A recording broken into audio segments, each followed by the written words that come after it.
Hello hi అండి, అందరికీ నమస్తే. ఎలా ఉన్నారు? నేనైతే చాలా బాగున్నాను. Welcome back to my channel Navaneetha Telugu blogs. So ఈరోజు బ్లాగ్లోకి అయితే వెళ్దాం.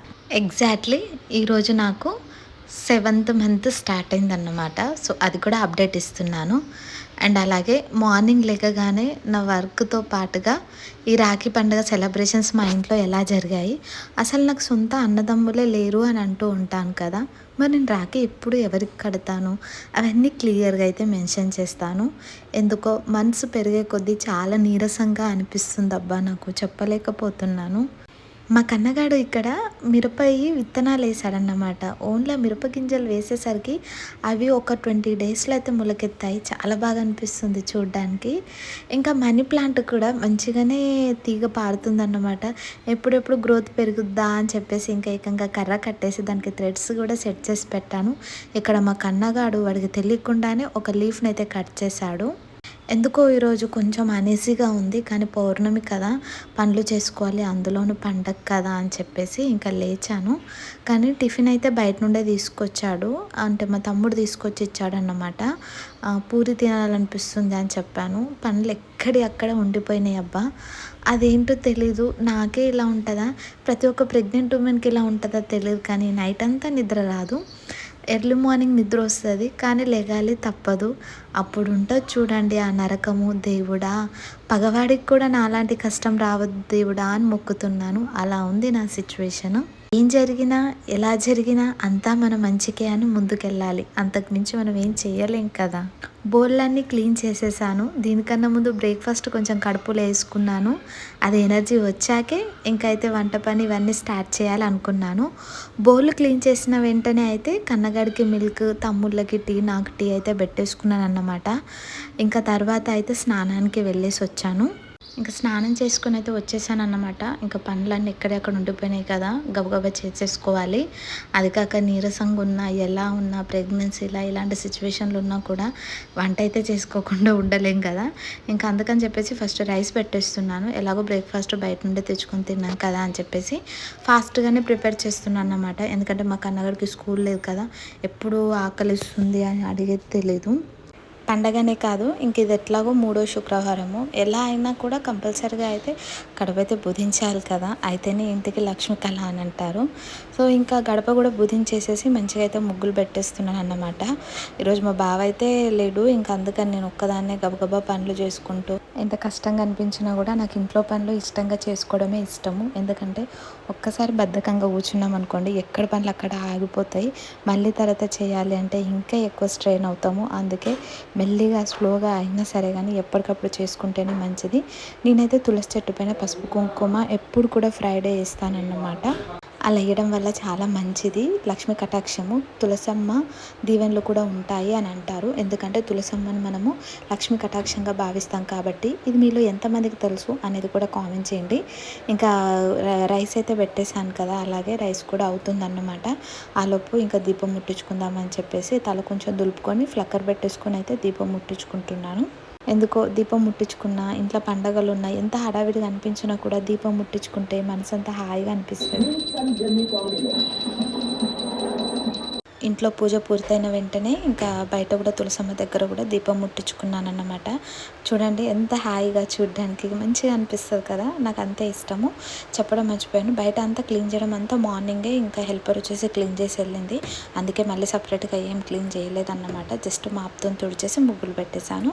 తర్వాత దీపారాధన అంతా కంప్లీట్ అయిపోయిన వెంటనే ఇంట్లో ధూపం అయితే కంపల్సరీగా వేసుకుంటాను. ఫ్రైడే, సాటర్డే చాలా వీడియోస్లో చెప్పాను, నరదిష్టి మన పైన చాలా ఉంటుంది మన అనుకున్న వాళ్ళది కాబట్టి కంపల్సరిగా ధూపం అనేది వేయడం అలవాటు చేసుకోండి, చాలా మంచిది. ఇంట్లో అయితే కొంచెము మెంతికూర ఉండిపోయింది, అందుకని చెప్పేసి ఇంకా వట్టిది వేయకుండా పెసరపప్పుతో కలిపి అయితే మెంతికూర పప్పు వేస్తున్నాను. మీలో ఎంతమందికి తెలుసు అనేది కామెంట్ చేయండి, టేస్ట్ అయితే బాగుంటుంది. నాకు పర్సనల్గా రాఖీ పండగ అంటే అస్సలు నచ్చదు అని చెప్పాను కదా, వీడియోలో కూడా మెన్షన్ చేశాను. ఎందుకు అనేది కూడా క్లియర్గా ఎక్స్ప్లెయిన్ చేస్తాను. ఫస్ట్ మా మమ్మీ దగ్గర నుండి రావాలి. మా మమ్మీ చనిపోకముందు ఒక్క మా మామయ్యకే కాదు, వరుసకు మామయ్యలు అంటే మా మమ్మీకి అన్నతమ్ములు అయిన ప్రతి ఒక్కరికి, మా కులం వాళ్ళందరికీ కూడా వచ్చి రాఖీ కట్టేది. అంటే హైదరాబాద్ నుండి విలేజ్కి వెళ్ళి మరీ రాఖీ కట్టేది. చాలా హ్యాపీగా సెలబ్రేట్ చేసుకునేది. ఎప్పుడైతే మా మమ్మీ చనిపోయిందో మా మామయ్య చాలా డీలా పడిపోయాడు. అండ్ అలాగే మా మామయ్యలో చాలా మార్పులు కూడా వచ్చాయన్నమాట. వాటి గురించి ఎందుకో వీడియోలో చెప్పడం ఇష్టం లేదు, కానీ కొన్నింటికి బానిసైన మా మామయ్య చాలా బాధ్యతగా ఉండడం నేర్చుకున్నాడు. దానివల్ల మా మమ్మీ చనిపోవడం వల్ల మా ఇంట్లో చాలామంది చాలా రకాలుగా రియలైజ్ అయ్యామన్నమాట. అదే అంటారు కదా, మన అనుకున్న వాళ్ళు దూరం అయితే కానీ అర్థం కాదు అని. సెకండ్ వచ్చేసి మా ఆయనకి అసలు అక్క చెల్లెళ్ళు లేరు. అంటే నేను బ్లడ్ రిలేషన్ గురించి అంటున్నా. సొంత అక్క చెల్లెలే మా ఆయనకి లేరు. మా ఆయన కూడా ఎప్పుడు బాధపడుతూనే ఉంటాడు, నాకు ఉంటే బాగుండేది అని. ఎందుకంటే ఈ రాఖీ పండగ అనేది ఎవరైనా సరే అన్ని పండగలు అందరూ చేసుకుంటారు, కానీ రాఖీ పండగకి ఒకటి అన్నదమ్ములైనా ఉండాలి, లేదంటే అక్క చెల్లెలైనా ఉండాలి. అలా ఇద్దరిలో ఎవరొకరు లేకున్నా కూడా ఇద్దరు అక్క చెల్లెళ్ళు ఉన్న వాళ్ళకు బాధనే, ఇద్దరు అన్నదమ్ములు ఉన్నా బాధనే. అందుకే అంటారు అయినోడు కానోడు అనేది ఒక్కొక్క పండగకి సందర్భంను బట్టి ఉంటాయి. కానీ ఈ రాఖీ పండగకి మట్టుకు అన్నో తమ్ముడో అక్కో చెల్లో అయితే ఎవరో ఒకరైతే ఉండాలన్నమాట. లైక్ అన్నదమ్ములకైతే చెల్లెలో అక్కనో ఉండాలి, అక్క చెల్లెలకైతే అన్ననో తమ్ముడో ఉండాలి. అయితేనే ఆ రాఖీ పండగ అనేది ఫుల్ఫిల్ అవుతుందని నేను నమ్ముతున్నాను. నేను నా చేతుల మీదుగా అయితే రాఖీస్ ప్రిపేర్ చేయాలని ఫిక్స్ అయితే నువ్వులతోనైతే ప్రిపేర్ చేశాను అనమాట. దాని గురించి షార్ట్ వీడియోలో క్లియర్గా అప్లోడ్ చేశాను, చూడండి. తర్వాత బయట నుండి కూడా 3 అయితే తెప్పించాను. ఇంకా స్వీట్స్ కూడా బయట నుండి తీసుకొచ్చినవే. మామయ్య వాళ్ళు రాఖీ పండుగ ముందు రోజే వెళ్ళిపోయారు ఊరికి. ఇది వచ్చేసి రాఖీ పౌర్ణమి రోజు వ్లాగ్ కదా. ఇంకా మా చిన్నోడికైతే ఇక్కడే ఈరోజు ఉంటూ రాఖీ కడతానని చెప్పాను. వాడు కాలేజ్కి వెళ్తా అంటే ఇంకా పంపించలేదు.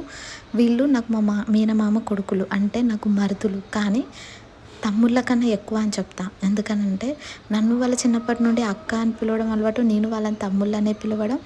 అది కాకుండా మా ఇద్దరి మధ్యన ఉన్న రిలేషన్ బాండ్ కూడా అంతే అన్నమాట. సొంత తమ్ముళ్ళు కూడా ఇలా ఉంటారో ఉండరో తెలియదు, కానీ నాకు నా తమ్ముళ్ళు అయితే అలా ఉంటారన్నమాట. అసలు నేను ఎంత కొడతానో, ఎంత అరుస్తానో, వాళ్ళని ఎంత విసిగించినా, ఏం చేసినా నేను బిడ్డ నన్నందుకో తెలియదు, అక్క అన్న అభిమానమో తెలియదు, కానీ నన్ను చాలా ప్రేమగా చూసుకుంటారు నా తమ్ముళ్ళు. వాళ్ళతో పాటు మా కన్నయ్యకు కూడా రాఖీ కట్టానన్నమాట. ఎందుకంటే మా కన్నయ్యకు కూడా అక్క చెల్లెలు లేరు కదా. చూడాలి ఆ దేవుడు కరుణించి నెక్స్ట్ ఇయర్ లోపు, అంటే ఇప్పుడు 7 months స్టార్ట్ అయ్యంటే ఇంకో 3 monthsలో అయితే చిట్టి తల్లి, అంటే ఒక బుజ్జి తల్లి మాకు పుడితే కనుక మహాలక్ష్మి మా కన్నయ్యకు రాఖీ కడుతుంది. మా కన్నయ్యతో పాటు వాళ్ళ డాడీకి బాబాయ్లకు కూడా అందరికీ రాఖీ కడుతుంది అన్నమాట. అందుకే ఆ దేవుడిని అదే కోరుకుంటున్నా. నాకు ఎలాగో సొంత అన్నదమ్ముళ్ళు ఇవ్వలేడు. మా మమ్మీకి మా మామయ్యకి ఉన్న ఒక్కగానొక చెల్లిని దూరం చేసిండు. మా ఆయనకు కూడా అక్క చెల్లెలు లేరు. కనీసం ఇలా అయినా సరే ఒక ఆడపిల్ల మా ఇంట్లో పుడితే మా అందరి కష్టాలు తొలగి అంతో ఇంతో సంతోషంగా ఉంటాము ఆడపిల్లని చూసుకుంటూ అని నమ్ముతున్నాను. చూద్దాం ఆ దేవుని దయ, ఆ వెంకటేశ్వర స్వామి కరుణ చూపిస్తాడనే నమ్మకంతో బతుకుతున్నా. చూడాలి మరి. తర్వాత ఒక 1 hourకి రాఖీ సెలబ్రేషన్ అయిపోయిన వెంటనే మా తమ్ముడు వచ్చాడు. వీడు మా కజిన్ అన్నమాట, మా పెద్దమ్మ కొడుకు. సో వీడు ఇక్కడే ఉంటాడు, మాకు నియర్ బై ఉంటాడు, వర్క్ చేస్తుంటాడు. ఇంకా వీడైతే అసలు మాటల్లో చెప్పలేను వీని గురించి. ఎక్కడ ఉన్నా, ఎంత బిజీగా ఉన్నా, నేను వెళ్ళి రాఖీ కట్టాలి కదా, వద్దక్క నేనే వచ్చి కట్టించుకుంటాను, నీకు ఎందుకు ఇబ్బంది అంటాడు. లాస్ట్ ఇయర్ వాడు బ్లెస్ చేశాడు తెలుసా. నెక్స్ట్ ఇయర్ కోడలు నువ్వు కలిసి నాకు రాఖీ కట్టాలి అన్నాడు. కానీ లక్కీగా వాడి కోడలు కడుపులో ఉంది. అసలు వాడి మాట నిజమవుతుంది అని నమ్ముతున్నా. ఫైనల్గా మా సాయికి కూడా రాఖీ కట్టేశాక ఇంకా పైసా వసూలు చేయాలి కదా, నేను అడగకపోయినా సో 3 తమ్ముళ్ళు కలిసి అయితే కొంత అమౌంట్ ఇచ్చారు. ఇంకా వాటి గురించి అయితే చెప్తాను. ఇంకా ఇవి గ్లాసెస్ వచ్చేది యాక్చువల్గా 2 days ముందే వచ్చాడు నాకు చూడడానికి, అప్పుడు తీసుకొచ్చాడు అన్నమాట. ఈ గ్లాసెస్ ఎంత బాగున్నాయో కదా. ఈసారి అయితే కొంచెం వరకు ఎక్కువ వచ్చింది అమౌంట్, అంటే మా తమ్ముళ్ళు 3 కలిసి ఇచ్చిన అమౌంట్ అన్నమాట. అందుకని కొంచెం ఈసారి మన గల్లపెట్ట రెడ్డిది అన్నమాట. ఎవరెవరు ఎంత ఇచ్చారు అనేది చెప్తాను. 2 తమ్ముళ్ళు కలిపి అయితే 600 ఇచ్చారన్నమాట. ఇదిగోండి. ఇంకా మా సాయి వాడొచ్చేసి 1000 రూపీస్ ఇచ్చాడు. సో 1600 అయినాయి అన్నమాట పైసా వసూలు ఈసారి. దీంతో ఏంటంటే నాకు ఎప్పుడు గుర్తుండే వాళ్ళకు గుర్తులాగా. చూద్దాము ఏం కొంటాను ఏంటి అనేది.